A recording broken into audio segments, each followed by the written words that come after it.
Good morning. Good morning, good morning, good morning. What's up out there, my salon owners, my tribe, my homies, my everything. My everything. That's what I see salon owners as. I see them as the group that God has given me to bless, to help, to inspire, to just do everything with, God.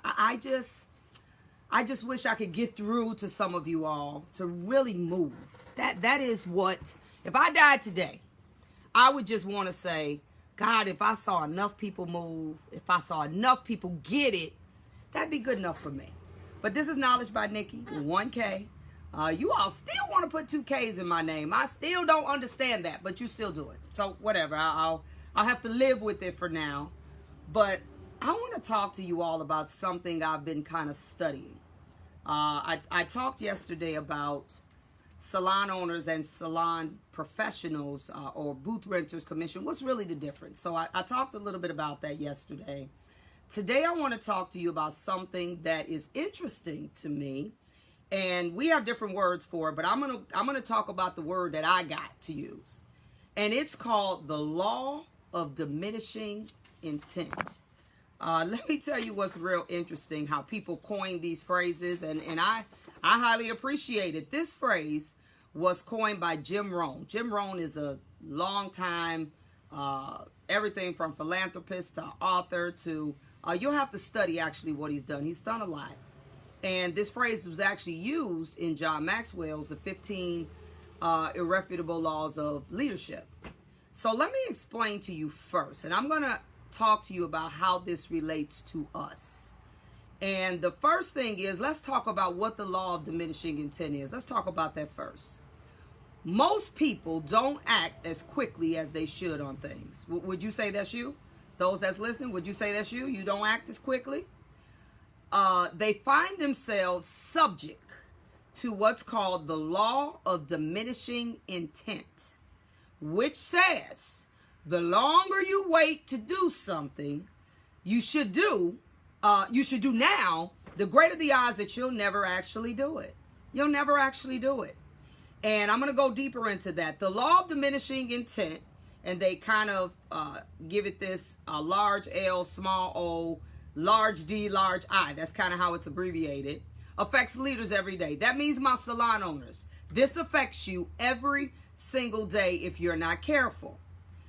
It happens to all of us. It really does. Not just leaders, but all of us. We get an idea. Y'all know about that, right? You get this great idea. You're like, hey, this sound like great. You even run it past people.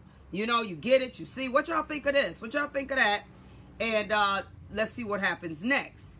You get happy. You get energized. You get inspired. You on fire. Y'all know about that, right?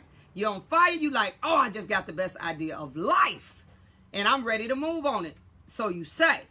That's until, okay, and I gotta set my stuff up a little better here, because I'm gonna get into this, because this is one of the biggest problems I believe we have, and this is called, again, the law of diminishing intent. I got multiple gadgets up here, guys. We get happy, right? We get happy about that thing. We like, yes, I got this great idea, but then that doubt comes in, or what we call fear. That fear comes in. Or I got one better than that for y'all, guys. This is something I deal with a lot with my coachees. Or we overanalyze it. We try to look at it from 15 different directions, and then we end up, we just got happy. We did some cartwheels. This thing is the bomb. And then we think too hard and too long about it. Now, mind you, I'm a planner, but I'm going to break that down for you on how to move, even being a planner. You think too hard, you overanalyze, and what do? You talk yourself out of what you just talked yourself into. I see it every single day. I talk to somebody, and I'm like, how did you just talk yourself out of something? It's almost like my mom, and she's probably going to kill me for telling this, but this is my mom. She is the poster child for this. My mom, who still drives, but you know, she's retired, she's chilling, she take naps when she wants to, and so what she does, she's very big on reviews. I don't care what it is, a hotel, a vacuum, a refrigerator, I don't care what it is. She's like, she just goes into overdrive when she wants to buy something looking at these reviews. And she'll tell me, oh, I just found this great bedroom set, this great vacuum. I mean, it be anything. And then she'll go into, and I'm thinking she like ready to buy it, like ready to push the button, because she done talked about all the features and all the things that is, it's great. And then it may be later that night, because I talk to my mom when I'm off about 5 or 6 times a day. Later that night, she will tell me all the reviews that she read, all of them, and she'll try to weigh them out. And I'm not saying you don't look at reviews, but she'll try to weigh them out. And then, mind you, the reviews will be saying negative things about stuff that doesn't even apply to her. It's like, so what? And I promise you, by the next morning, my mother will say, I'll wait. I don't know. Maybe I'll look for a different kind. And it cracks me up, because we go through this at least once or twice a week. And I just listen. I just say, okay. Because I know she going to talk herself out of what she just talked herself into. And that also is what happens. Not just over analyzing, but not just fear, but over analyzing. I have to tell my own mother, Ma, it's a vacuum. It ain't that deep. It's really not that deep. And so I'm telling you all, there are some things that you start thinking about that you want to do. It ain't even that deep. Y'all be going too deep with it. Just do it. I say Nike got the best slogan in the world. So I'm going to keep going.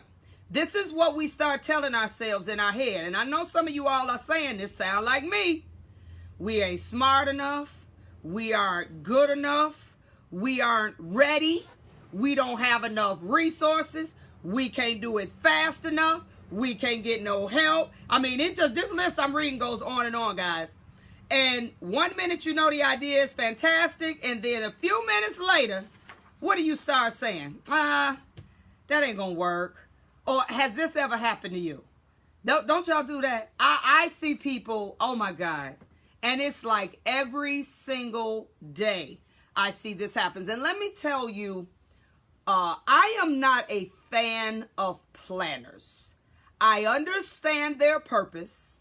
I get it. They, weekly, monthly, yearly, and I'm an extremely goal-focused, oriented type of person. But this is my issue with planners. This is my issue with them. Every year we buy them, and they know how to trick them out. They know how to bedazzle them and sparkle them up, and especially us women, because if it's a pretty planner, the page is pretty, and I believe you have to have a written account. I believe that, of what you're going to do at every cycle of life. I write everything down. But the problem I have with the planner, the only problem I have with it is that it becomes a very wonderfully written book of intentions for a lot of you. See, the problem with planners, if you have no accountability, or if you do not maybe do it with someone, or if you're not part of a group, or if you're not just within your own self, really motivated, proactive, if you are not that person, then it literally becomes a book. And I have had people tell me this. When they go back and they read their planner from last year, they almost get depressed because they see they didn't do anything that they said they were going to do.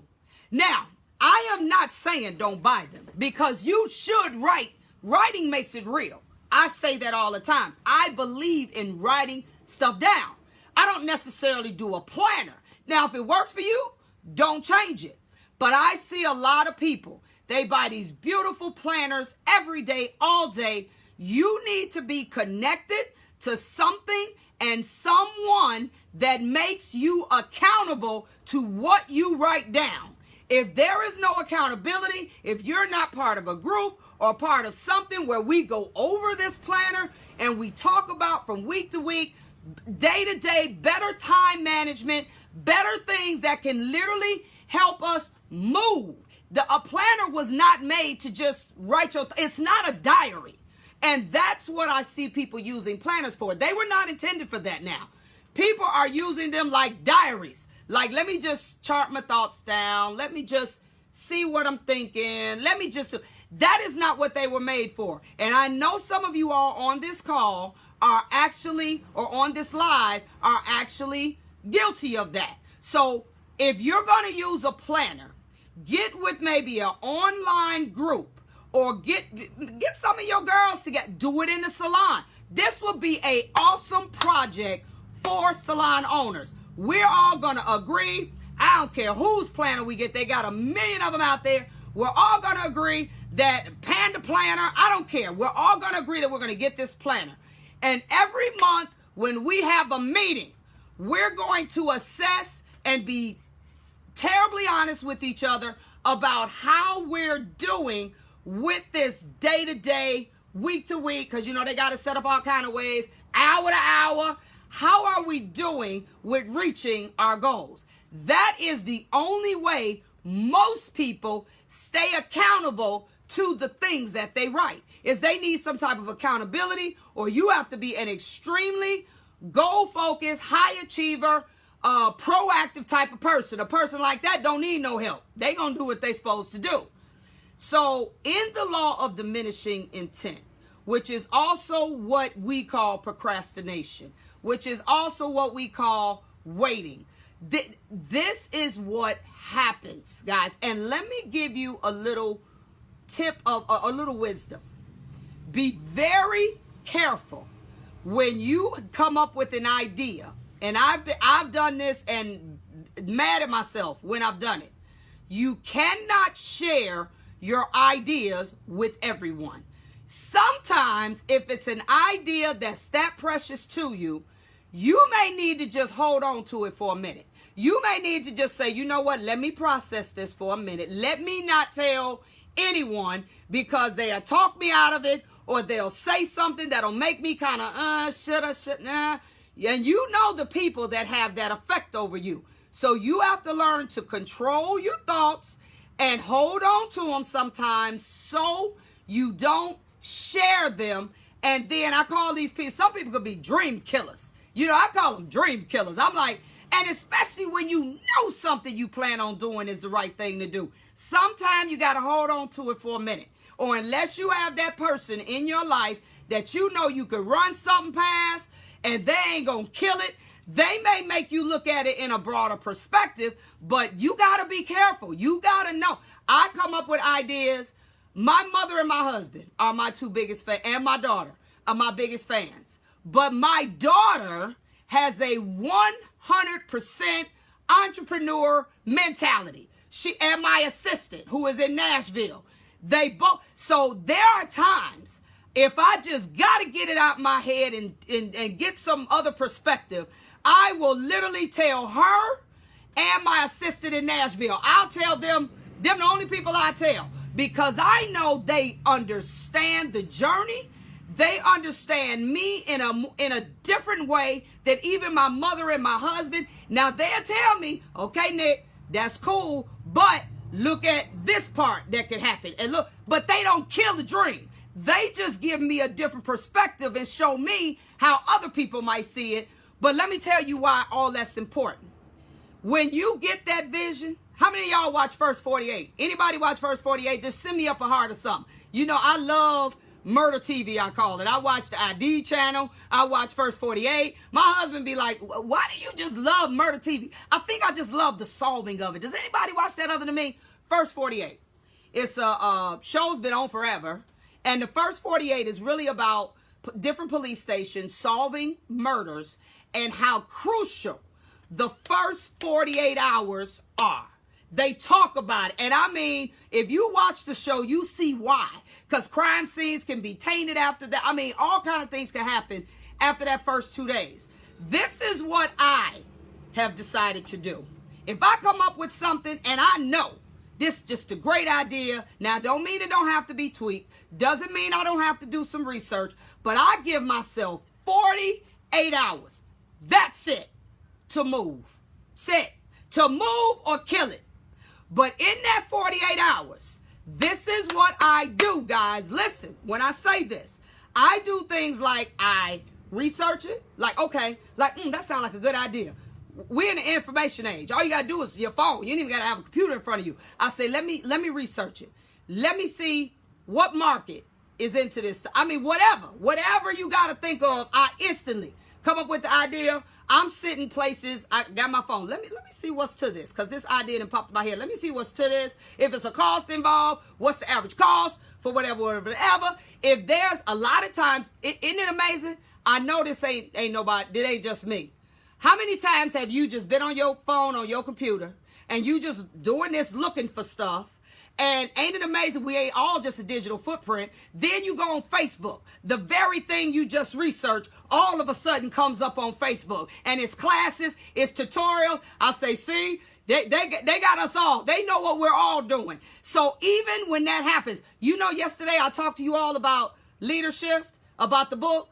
Wouldn't you know, the minute I woke up this morning, I bought the book a month and a half ago, but the minute I woke up this morning, guess what was the first thing in my Facebook feed? John Maxwell's Leadership 3-month training. I say, boy, they know they know. It's everything that we do on these gadgets is however they got the algorithm worked out. So guess what? When you're in that 48 hours, if something like that comes up, so guess what I did, y'all? I signed up, $395. They let you break the payments up, do it however you want. Cool. So I'm still in that 48 hours. I signed up. So this is the kind of stuff that starts to happen. When you get into this phase, you got 2 days. Don't overthink it. Don't do none of that. You do some research. It don't take that long. In 2 days, you sitting, you searching. If you got a daughter or somebody that could do it for you, I'll tell my daughter in a minute, look that up for me. See what's to that. Give me some information on that kind of stuff. I will tell her I'm working. I done got the idea. Like, you know what? Taylor is my daughter's name. Taylor, look that up for me. See what you can find. I'm telling her this in 2 days. I'm telling her this in 2 days because I don't want to be talked out of it unless there's some information that comes up that says, don't do it. Other than that, I go into a 48-hour deep dive into whatever this idea is. I'm very careful about who I tell it to because they can shut it down or at least start making you doubt, fear, all this other stuff. But the key thing is when you get the idea, you got to start today, right now. You got to start right now. If you really believe this is a great idea, start processing it immediately. Now, I ain't say do it. I said start processing. What is it going to take? How much money is it going to cost me? Who do I need to do this? That's all information. If you know some people, call them up. Like, have y'all ever done this before? I have worked for many product manufacturers in my career. I mean, a lot of them. So I had some questions. One day I woke up and I came up with an idea that I can't tell y'all right now, right? But I came up with an idea and I instantly, it was about, products and stuff like that. So I instantly called every manufacturer that I had them on their direct sale numbers. So I called about 5. And I called distributors who I know have massive territories, who I respect, how they do their business. I called every single one of them. And this was 10 minutes after I got this idea. And I said, tell me about XYZ. And so I was on the phone with them for probably 2 days straight because I couldn't get all of them that day. And I wrote down.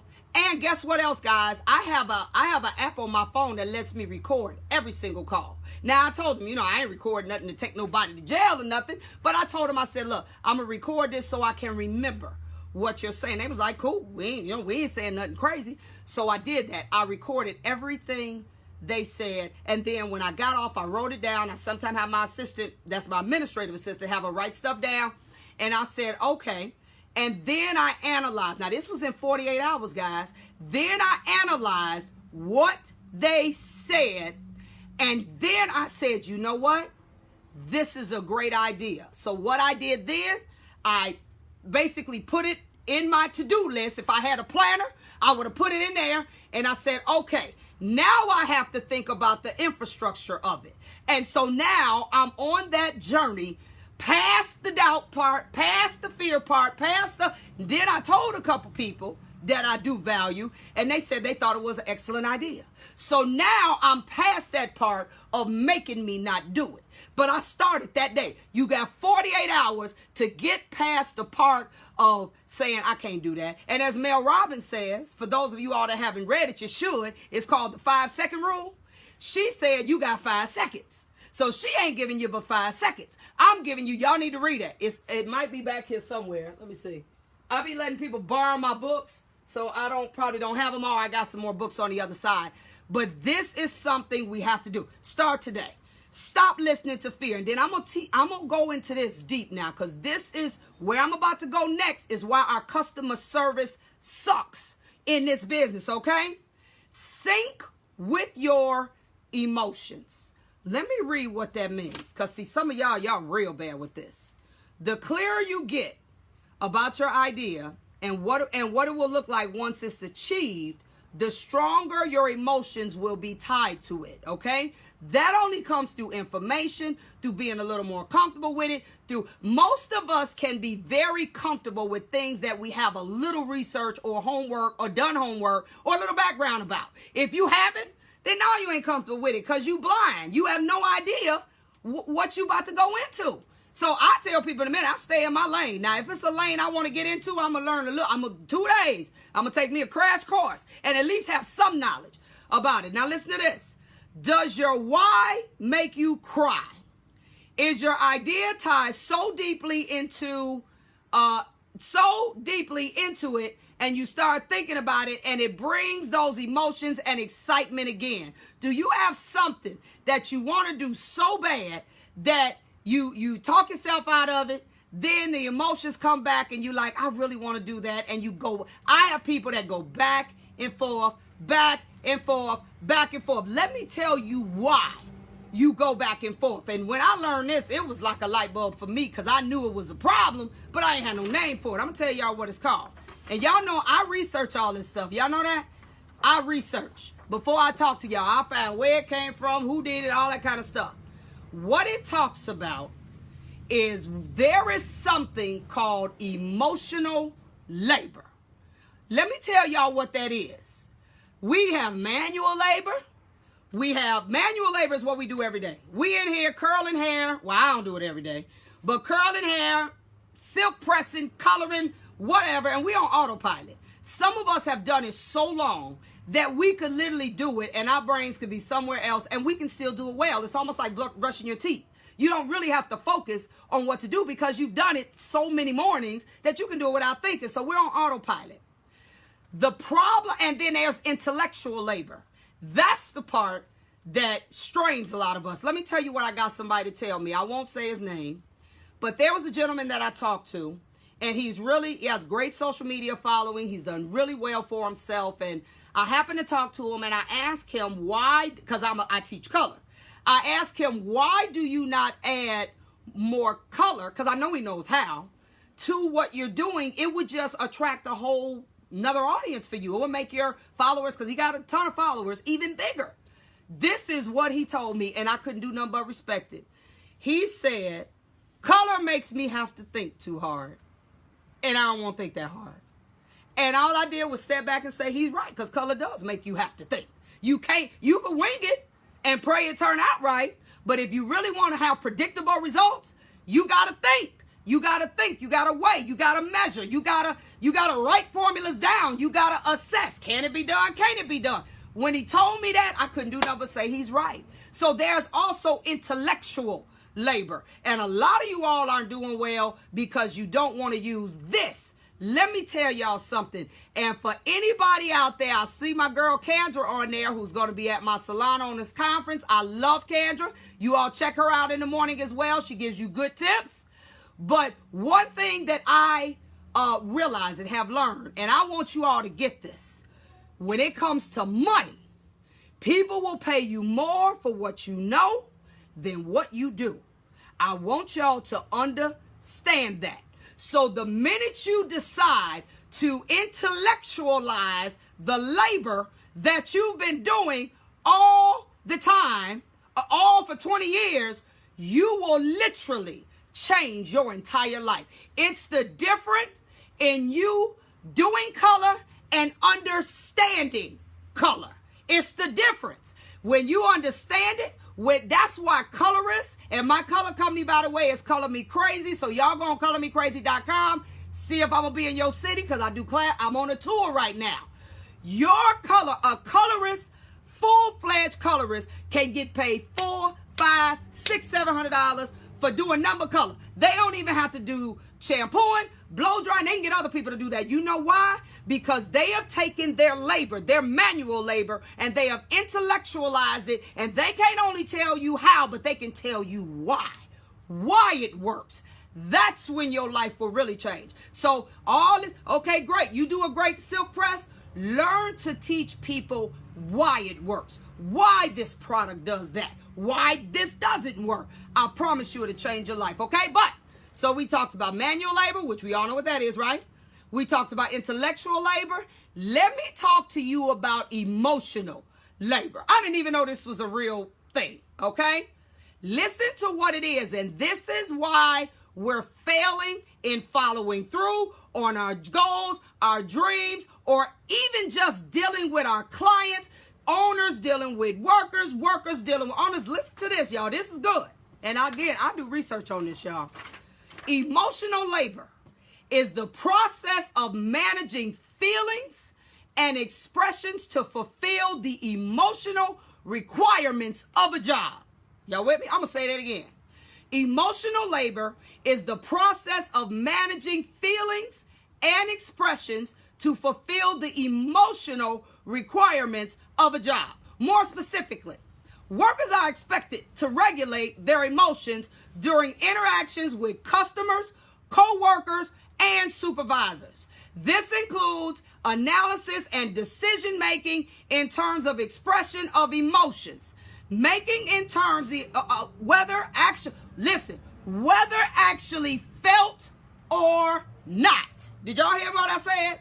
That means you have to manage. You have to control your emotions whether you feel like it or not. When you start getting to the point where you talk yourself out of what you just talked yourself into, that is because you are allowing your emotions to take over and totally redirect everything that you just thought. You have to, y'all know I was really a Starbucks junkie. I'm not so much, this ain't Starbucks, y'all. This is a Starbucks cup, because I got tired of giving Starbucks $20 a day. This is just a cup, all right? I got my own latte making, all that in my studio.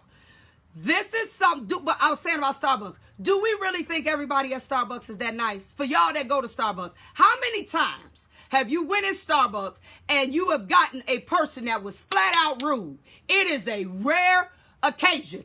I don't think all them people that nice. You know what I think? They have accepted that it is a requirement that I present a good sense of emotional labor. That means I got to work at this thing. I don't feel like it. But hi, how are you? Welcome to Starbucks. I got to do it anyway. I have watched, and that was one thing back when I owned salons. You want to get fired real quick? Have this up and down, I call it these bipolar attitudes. One day you speak, one day you don't. I don't care what you got going on. Everybody got something going on. We could all put a big table in the room, and everybody got something to lay on it to say, for this reason, I could be this way. But emotional labor says that you have to press through that. You have to manage it. You have to learn when it's shifting your whole life in the wrong direction, when it's allowing you to be talked out of stuff. So listen, I'm going to keep going. Roles that have been identified as requiring emotional labor, that means you got to work at this thing, is not limited to parental. All y'all that's got kids, I know your kids can get on your reserve nerve, even though you love them. But you have to muster up something when you're tired, when you're mad, when you're whatever you feeling. You still have to do what's called present emotion or emotionally labor in order to present the right thing to your child to help them. It also has in here spousal relationships. How many of us out here married? You don't feel like nothing all the time. Half the time, we don't even like our spouse, let alone love them. but you still have to work at controlling and managing your emotions, or you're just going to make the situation worse. Listen to this. Those involved in public administration, guarded professions such as secrecy, espionage, national security, military intelligence. Can you imagine somebody in the war saying, I don't feel like it today? I had a bad phone call. I don't feel like. They got to keep fighting even when they watch people die next to them. That takes work. And most of us in this industry we suck at it. Just to be frank with it, we're terrible at it. We think because we don't feel like it that day that everybody should conform to us. And I don't feel like speaking today. I don't feel like doing that today. That is why our customer service is so poor. That is why, it's because we do not understand what emotional labor and managing your emotions and being consistent. How many of us know people that, if nothing else, you could say they're the same person all the time? And even those of us that haven't matured to that yet, we appreciate that. We know where that person is at all times, right? We don't have to. You got people in your life, you got to see how they are from minute to minute just to know how you got to deal with them. Ain't nobody got time for that. Okay, so let me keep going. We said military intelligence, psychiatry, clergy, and law. Then we have flight attendant, daycare worker, nursing home. Listen to this. I'm coming to your street now. Worker, nursing home worker, nurse, doctor, store clerk, call center worker, teacher, librarian, social worker, anybody in the service industry, like hair is on here. Hairstylists, barbers, that's on here. Hotel, roles in a hotel, motel, tavern, bar, pub, restaurant, manufacturing, and any other service-based business that affects the economy. More workers in a variety of occupational fields are expected to manage their emotions according to their employer demands when compared to 60 years ago. Y'all hear that? The problem with most of what we're doing is we do not exercise and practice. And y'all look this up. Y'all, right now I'm giving you 2 days to look it up and change it. Emotional labor is something we have to do. Your business, your personal life, your goals, your decisions will never come into fruition, or they'll never be realized until you learn how to manage your emotions. This is what I used to do, guys. Let me give you a little exercise, and this is me being transparent. When I went through my first divorce, well, my only divorce, Lord, I only been through one. But when I went through my divorce, and it sent me in a tailspin. When I say tailspin, y'all heard me say $250,000 in debt. Oh, God, I don't even want to go, a lot. It sent me into a lot. And the only way I could process this was to step back. I've talked about this before. I had to step back. I had to listen. So I call it turning down the noise. That's my phrase. Meaning when life is noisy and it's a lot going on and I know my emotions are kind of in a roller coaster ride here, but I still got to manage them, I have to do what's called turn the noise down. That means I'll find myself riding in cars. I don't need to hear no radio. I'll be at home, and I'm a TV junkie. I don't need to hear. I can't listen to TV right now because I need to just think. I'll find myself, if it's a lot of extra stuff that I do that I don't have to do, I can't do that right now. But let me tell you the phrase I used to give people. And now I felt very empowered when I would say this. I was coaching even back then, even though I didn't call it a formal coaching program. My whole life, I have been people's cheerleader, exhorter. People call me, where do I go eat? What do you think about this? This has been my life, even before it was official. But what I had to do in that cycle, when I had to turn the noise down, and this is a tip I'm giving to whoever can use it, I would have to tell people, because when you got people pulling on you all day, every day, trying to get information out of you, thinking for some reason you know everything. Now, I know a lot about a lot, but I don't know everything, but they think you do. I would have to say to them, excuse me, whatever the name was, but today, I only got enough for me. I would say that and be, so you got to give me a minute. Today, I can't answer your questions. I can't help you today. because I just have enough for me. And when I say that thing empowered me, and let me tell you what people would do. They say, okay, and they would respect that. Instead of me snapping off, and because I got all this going on inside of me and being mean and nasty to people, I said, you know what? I don't want to be that way. So I'm learning how to control that. But today, all I got enough for is for me. I needed that energy to hold me up that day. Now tomorrow may be a whole nother day.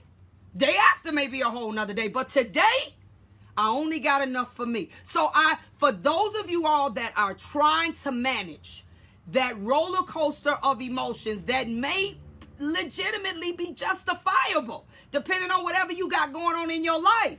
But know this, if you allow your emotions if you do not practice emotional labor, and you let your emotions run all over the place, having you this way one day and that way another day, you are going to lose out on some things that could have literally changed your life. You going to have the wrong person, or really the right person, catch you at the wrong time because you in your, what's the word that, I got a kid that in your feelings, that's what the kids around me say, you in your feelings, you're going to lose out. And the only way we can get these ideas, research them, take whatever class, online, I don't care what you got to do, and then execute them, is we have to be consistent. You got to be, and it ain't easy, y'all. There are some days when, for those of you all that remember Martin and Bad Boys, what do we have to say, woosah? There's some days. I don't care what term you got to come up with. I don't care if you one of those people that got to walk outside for me. I don't care what you got to do. But you have got to work just as hard at emotional labor as you do manual labor, as when you decide that I'm going to get paid more for what I think than what I do. That's intellectual labor. As you mature, because it is a maturing. And it ain't got nothing to do with age, guys. I know some people twice my age that they still suck at it. But I know also some people that are much younger than me that are better than people that are older than me. It has nothing to, when you practice, and Joyce Myers has a book, by the way. It's an old book, How to Manage Your Emotions. She even said in the book, if God didn't want us to cry, he wouldn't have gave us tear ducts. It don't mean you can't cry. But you can't cry for a whole week. You gonna have to figure out a way. And let me say this to y'all. Outside of just snapping off and being physically rude or not speaking the things that we do, you also have to manage what your emotions will make you act on. I got people going out spending stupid money because they in their feelings, and then they go shopping with money they ain't got. They go jack up credit cards. They go just do dumb stuff. You better figure out how to come up with productive things when you're in that space. Clean your house, clean your car, clean your garage, go to the gym, go take a walk, do some stuff that ain't gonna cost you nothing or cause more drama. Now you got to deal with the emotional repercussions of that. I'm going to tell y'all something. I'm not saying this because it's easy, but I'm saying that if you want to have these ideas and these dreams, and if you want to push through them and follow through and be what you intended to be, I don't care what you do, what profession, you are going to have to learn how to do this. It don't matter. You're going to have to learn how to be emotionally mature. You're going to learn how to be more proactive than reactive. You're going to have to do it. It's never going to change, okay? So the law of diminishing intent, because I know some people just came on, basically says, start now. Start it now. You get an idea, you know it's a great idea, do it now. Or start at least the process, because you ain't necessarily just doing it. You do got to do some little homework. But I'm giving you 2 days, just like 48 hours. I'm giving you 48 hours to start it, research it, see if it's doable, see if it's affordable, whatever comes with it. I'm giving you 48 hours to figure that thing out, 2 days. And another thing, I'm just going to throw this in here, just made me think about it.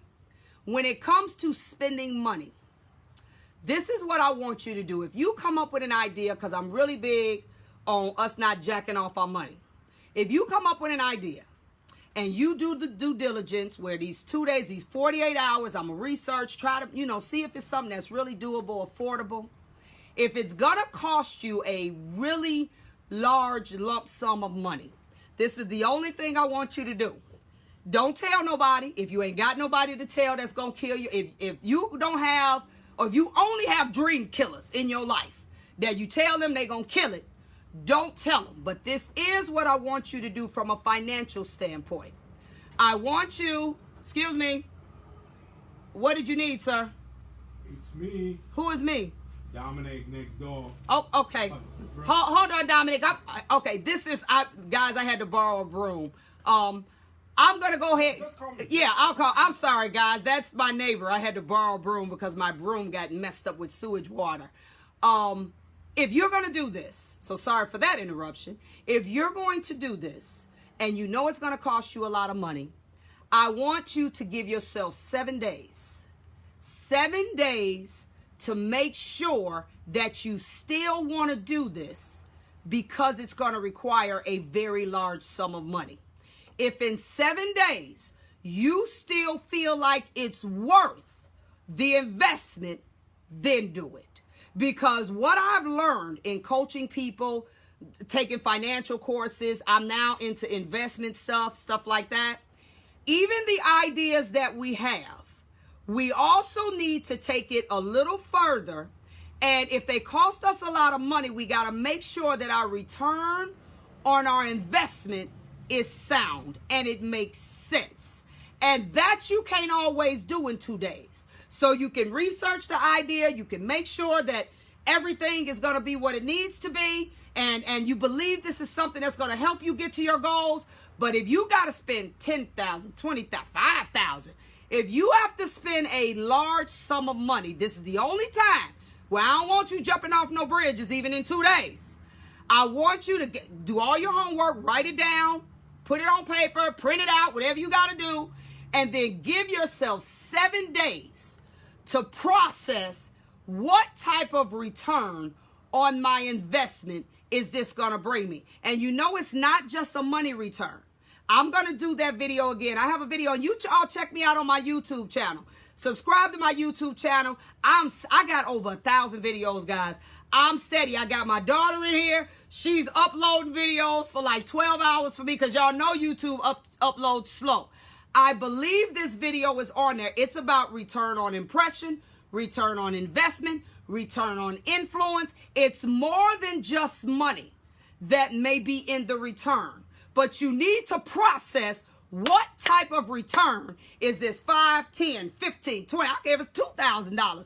What type of return is this going to give me? You got 48 hours to research the idea, make sure it's sound. You got 7 days to figure out whether you can get a return on this investment, because sometimes even a great idea ain't worth what it costs. So you got to think about it. Maybe some other aspects. People partner with people, decide to do it in groups, get investors. There's a little deeper thought that has to go into that before you just jump off that bridge. So I need you all to do this, and I want you all to study the law of diminishing intent and what emotional labor is, and we need to get better at that thing. Y'all with me?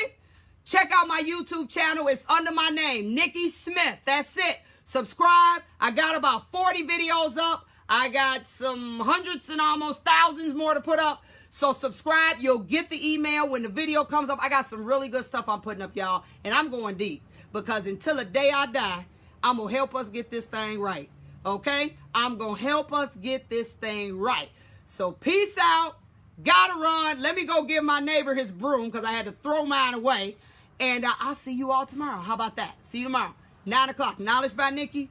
1K. If you want me to help you with your business, if you want to possibly go into... Oh, look, I forgot the whole last part, guys. It said you also have to get help. How did I forget that?